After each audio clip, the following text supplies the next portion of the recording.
JDU MLC Rameshwar Mahato ने party के प्रदेश अध्यक्ष उमेश कुशवाहा पर गंभीर आरोप लगाए हैं। उन्होंने कहा है कि नीतीश कुमार की महानता है कि उन्होंने उमेश कुशवाहा को फिर से पार्टी का प्रदेश अध्यक्ष बनाया है। देखिए, माननीय मुख्यमंत्री जी का महानता है कि उनको दोबारा से प्रदेश अध्यक्ष का जिम्मेवारी मुख्यमंत्री जी ने दिया, लेकिन जिस प्रकार से उनको प्रदेश में लोगों को जोड़ के आगे पार्टी को मजबूत करने का काम करना चाहिए, वो कहीं ना कहीं गुटबाजी में फंस के रह गए हैं। मेरे को पहले तो नहीं पता था, बाद में मीडिया के माध्यम से पता चला कि माननीय मुख्यमंत्री जी के यहाँ कुछ समाज के लोगों को लेकर उन्होंने मीटिंग की, उसमें मुझे उन्होंने इतला भी नहीं किया। अगर उनको मेरे से कोई व्यक्तिगत समस्या है, प्रॉब्लम है, अगर किसी तरह का मेरे से उनको कोई बात है, तो उसको पार्टी प्लेटफॉर्म पे ना रख के हमको भी अपने साथ रखते और प्रदेश लेवल पे समाज के बीच में मैं अच्छा काम करता हूँ, सबके बीच में रहता हूँ, आप सब लोगों को पता है। तो पार्टी के लिए हम सब लोग मिलके एकजुट काम करें, उससे हमारे नेता माननीय मुख्यमंत्री जी मजबूत होंगे, हैं, समाज के लोग उनके साथ हैं, नेता के साथ। और उमेश जी को, माननीय उमेश कुशवाहा जी को चाहिए था, प्रदेश अध्यक्ष जी को, कि सबको एकजुट करके चले। संकोच दिमाग से संगठन नहीं चलता, तो मैंने यही कहा है और कुछ नहीं। उमेश कुशवाहा की आप पार्टी को कमजोर करना चाह रहे हैं? अब उनकी अंदर के मंशा क्या है मुझे नहीं पता, लेकिन उनका कार्यकलाप से तो ऐसा ही लगता है कि पार्टी मजबूत हो, उनसे उनको कोई लेना देना नहीं है। वो अपने कैसे मजबूत हो उसमें ज़्यादा दिमाग लगाते हैं, जबकि बेसिकली पार्टी एक वृक्ष की तरह होता है जो हमें 24 घंटा ऑक्सीजन देता है, साया देता है। माननीय मुख्यमंत्री जी ने बिहार प्रदेश के लिए इतना काम किया, सभी लोगों के लिए काम किया है। हमें अपने स्वार्थ से हट के पार्टी के लिए जो कर सकते हैं वो करना चाहिए, लेकिन हमारे जैसे लोगों को साइड लाइन करने में लगे हैं ताकि उनका स्वार्थ सिद्ध हो, ये नहीं होना चाहिए, मेरा ऐसा मान। किस तरह का बैठक था, आपको नहीं बुलाया गया? किस तरह का बैठक? अब जो उस बैठक में मैं था नहीं तो मुझे पता नहीं कि किस तरह का बैठक था, लेकिन किस तरह का बैठक हो, सामाजिक बात हो। मैं कुशवाहा समाज से आता हूँ, जदयू का इकलौता एमएलसी हूँ माननीय उपेंद्र कुशवाहा जी के इस्तीफा के बाद, और इस तरह से मेरा नज़रअंदाज करना, अनदेखी करना न समाज हित में है न पार्टी हित में। एक चीज़ और बता दें, आपके जैसे कितने लोग हैं जिनको अनदेखी कर रहे हैं? मुझे लगता है कि चंद लोग जो उनके पॉकेट के हैं उनको छोड़ के सबको अनदेखी करते हैं। वो सोचते हैं कि जो मेरे चापलूसी करे वो मेरे साथ रहे, और जो पार्टी के हित की बात करे, जो नेता नीतीश कुमार में विश्वास रखे, उनके लिए उनके संगठन में कोई जगह नहीं है। हम लोग नेता नीतीश कुमार को मानते हैं, उन्हीं के प्रति श्रद्धा है, आस्था है। नीतीश कुमार जी के सिद्धांतों को अपने जीवन में हमने उतारा है और उसी पे चलते हैं, वही करते हैं। लेकिन हमारे जैसे लोगों को साइड करना, नज़रअंदाज करना कहाँ तक ठीक है, ये तो पार्टी के लोग बताएंगे। लेकिन मेरा ऐसा मानना है कि ये सही। इसको लेकर राष्ट्रीय अध्यक्ष से भी कोई शिकायत आपने किया है? राष्ट्रीय अध्यक्ष जी से मिलेंगे, अभी तो कुछ कामों में राष्ट्रीय अध्यक्ष जी बिजी हैं, उनसे मिलेंगे, बात रखेंगे हम।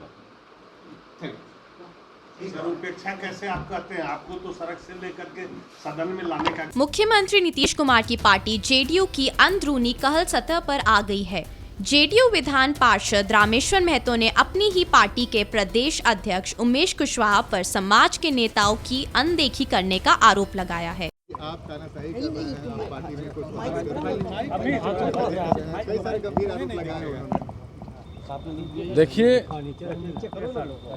धूर्त, स्वार्थहीन, आधारहीन वैसे व्यक्ति को हम लोग जो है नोटिस नहीं लेते हैं। वैसे लोगों को उस पर हम कोई टिप्पणी नहीं करते हैं। अच्छा, उपेंद्र कुशवाहा ने दावा किया है कि आपकी पार्टी के कई विधायक और सांसद उनके और बीजेपी के संपर्क में, बहुत जल्द सोमवार आ जाएगा जब अब कई पार्टी के विधायक और सांसद जुड़ जाएंगे। अभी तो हसीन सपना देख रहे हैं, समय आएगा उनको भी पता अंदाज चल जाएगा, पता लग जाएगा कि इनके गोद में जाके खेल रहे हैं। और जो वो रात दिन कहते थे, समाजवाद की बात करते थे, जो हर रोज़ जो है माने उनकी जनता उनकी समझ चुकी है, सब लोग जान चुका है उनको। उनका खेला जो है ना, उनका सब चीज़ बंद हो गया है। पर आपकी पार्टी के एमएलसी कह रहे हैं कि आप पार्टी को कमजोर कर रहे हैं। गुटबाजी हो रही है, गुटबाजी का आरोप लगा रहे हैं आप पर, अपने स्वार्थ के लिए कर रहे हैं। पार्टी सही नहीं, उनको बैठक में नहीं बुला रहे। देखिए, पार्टी का कोई भी पार्टी का नीति सिद्धांत होती है और सबका एक प्रोटोकॉल है। यदि कोई प्रदेश अध्यक्ष किसी भी कार्यकर्ता का या नेता का या विधायक का बात नहीं सुनते हैं तो हमारे नेता राष्ट्रीय अध्यक्ष जी के यहाँ जाते हैं। उसके बाद माननीय राष्ट्रीय अध्यक्ष जी के बाद सर्वमान्य नेता से शिकायत करते हैं। नहीं, किसी तरह का बात हो तो पार्टी का प्लेटफॉर्म है किसी को कुछ रखने का, लेकिन इस तरह से कोई रखता है तो हम तो समझते हैं ना, जिस पर आप लोग ने खुलम निसरा कर रहे हैं, जिनके बारे में कह रहे हैं, उनके बारे में बताने की जरूरत है, उनके बारे में कहने की जरूरत है। कभी वो बीजेपी के गुणगान गाते हैं तो कभी उपेंद्र कुशवाहा जी के गुणगान गाते हैं। नहीं, अरे देखते हाँ, नोटिस तो हम लोग उस पर न लेते हैं जो हमारे पार्टी के अंदर में है, पार्टी के काम करते हैं, पार्टी के कार्यकर्ता, पार्टी के नेता हैं, उस पर नोटिस लेते हैं। कोई कार्रवाई होगी? मैंने तो कहा ना कि नोटिस हम लोग उस पर लेते हैं जो हमारे अंग है, जिसको हम कुछ मानते ही नहीं उस पर नोटिस लेने वो पार्टी विरोधी काम कर रहे हैं। मैंने कहा ना कि हम लोग उसका नोटिस लेते हैं जो हमारे पार्टी का अंग है, पार्टी के साथ है, पार्टी के नीति सिद्धांत में विश्वास रखते हैं, आस्था रखते हैं, समझे। वैसे व्यक्ति का हम लोग नोटिस नहीं लेते हैं जो अपने स्वार्थ में स्वार्थी है, धूर्त है, आधारहीन व्यक्ति है, वैसे चरित्र वाले लोगों का हम नोटिस नहीं लेते हैं। बीजेपी को भाव नहीं दे रहे, क्या आपको लगता है कि उपेंद्र जी गए तो भाव मिलने वाला। आरएलजेडी के राष्ट्रीय अध्यक्ष उपेंद्र कुशवाहा ने बड़ा दावा किया है। उपेंद्र कुशवाहा ने कहा है कि बहुत जल्द जेडीयू के अंदर एक बड़ा टूट होने वाला है। उपेंद्र कुशवाहा ने ये भी दावा किया है कि जेडीयू के कई विधायक और सांसद उनके संपर्क में हैं। स्वार्थहीन है, वैसे लोगों के बारे में नोटिस भी नहीं लेते हैं। देखिए, हम किसी बयान के बारे में हमको जानकारी नहीं है, वो अलग विषय है, लेकिन जेडीयू के अंदर हमने बार बार कहा है कि सिर्फ फुटबॉल की स्थिति आगे आने वाले दिनों में और दिखेगी। वहाँ कोई भी एक दो अपवाद को छोड़ दीजिए तो जो भी बड़े नेता हों या नीचे के कार्यकर्ता, कोई जेडीयू के साथ नहीं रहने वाला है। सब लोगों को मालूम हो गया है कि जेडीयू का क्या हर्ष होना है। जिस दिन नीतीश कुमार जी ने निर्णय ले लिया कि हम अब लालटेन छाप जिंदाबाद करेंगे, बिहार को हम उसी खौफनाक स्थिति में फिर से पहुंचाएंगे जहां 2005 के पहले बिहार था, तो उस परिस्थिति में कौन उस पार्टी में रहने वाला है। तो इसलिए इस स्थिति के कारण आज किसी का बयान, कल किसी का बयान सुनिएगा तो बारी बारी से सब लोग वहाँ से हटने वाले हैं, हटेंगे, जाएंगे। एकजुटता की कवायद चल रही है, लेकिन बिहार में जेडीयू इस तरह की दिख रहा है बयान अंदर। विपक्षी एकता की कवायद तो दिखाने के लिए है।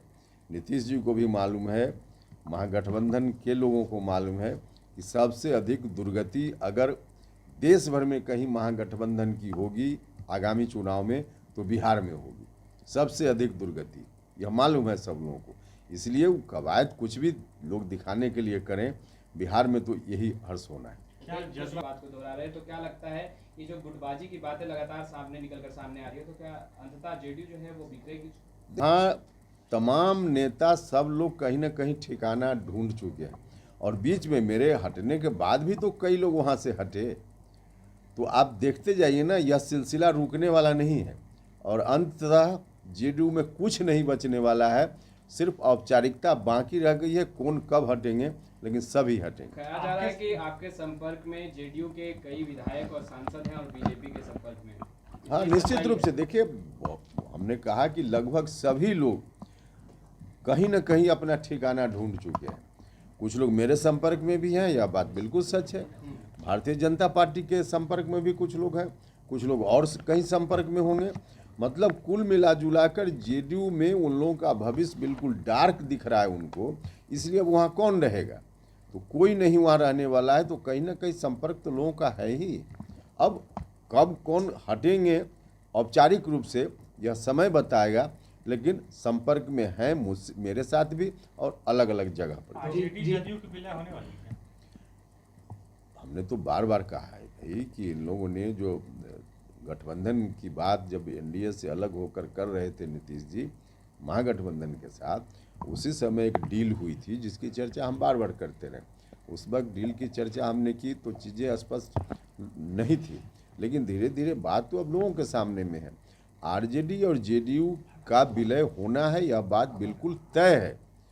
कब होना है, 1 महीना में होगा कि 6 महीना में होगा, ये तो आगे पता चलेगा, लेकिन विलय तय है।